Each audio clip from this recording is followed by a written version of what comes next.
أعوذ بالله من الشيطان الرجيم. بسم الله الرحمن الرحيم.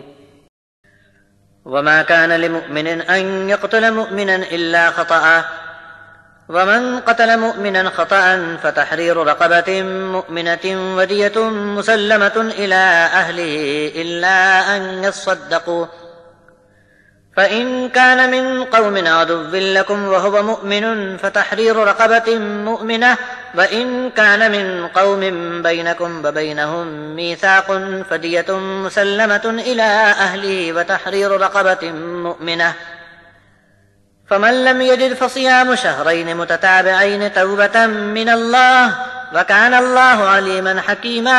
ومن يقتل مؤمنا متعمدا فجزاؤه جهنم خالدا فيها وغضب الله عليه ولعنه وأعد له عذابا عظيما.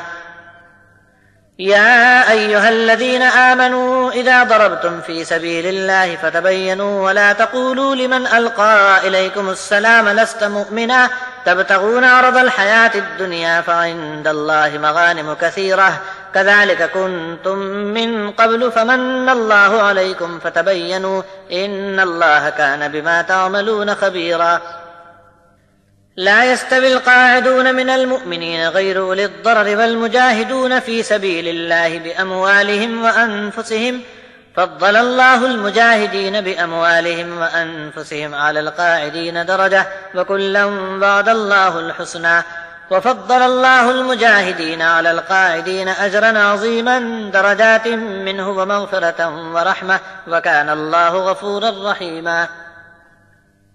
انجانے میں بھول چوک کے سوا ایمان والے کا کام نہیں کہ ایمان والے کو مار ڈالے، اور جس نے کسی مؤمن کو بھول سے بھی قتل کر دیا تو اسے ایک مسلمان غلام کی گردن آزاد کرنی ہوگی، اور قتل کے پورے ہر جانے کی رقم مقتول کے گھر والوں کو سونپنی ہوگی، مگر وہ لوگ اس رقم کو خود ہی معاف کر دیں تو اور بات ہے۔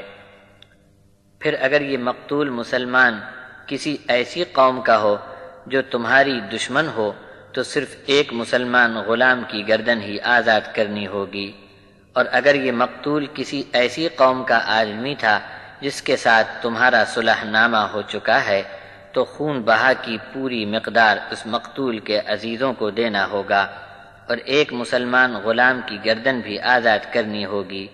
پھر جس کو غلام آزاد کرنے کی طاقت نہ ہو تو اسے 2 مہینے کے لگاتار روزے رکھنے ہوں گے۔ یہ توبہ ہوگی اللہ سے گناہ معاف کروانے کی، اور اللہ تو خوب جانتا ہے اور حکمت والا ہے۔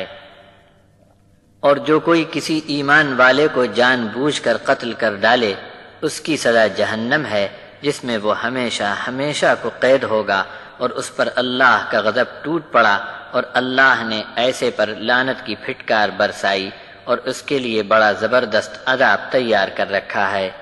اے ایمان والو، جب تم اللہ کے راستے میں باہر نکلو تو جانچ پڑتال سے کام لیا کرو، اور جو تم پر سلام کہے اس کو مت کہو کہ تم مؤمن نہیں ہو۔ کیا تم بھی چاہنے لگے دنیا کی زندگانی کا مال اسباب؟ تو جان لو کہ اللہ کے پاس تو بہت بہت مال غنیمت ہے، تم بھی اس کے پہلے ایسے ہی تھے، پھر اللہ نے تم پر احسان کیا۔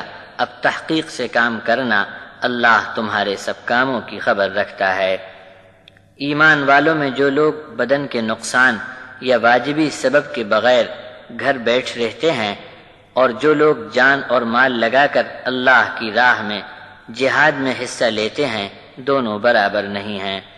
اللہ نے بیٹھنے والوں سے ان مجاہدین کو درجے میں زیادہ بڑائی عطا کر دی ہے جو اللہ کے راستے میں جان و مال کو داؤ پر لگا دیتے ہیں۔ نیک اجر کا وعدہ تو سب سے ہے، مگر مجاہدین کا اجر گھر بیٹھنے والوں کے مقابلے میں فضیلت کی وجہ سے بہت ہی زیادہ ہے۔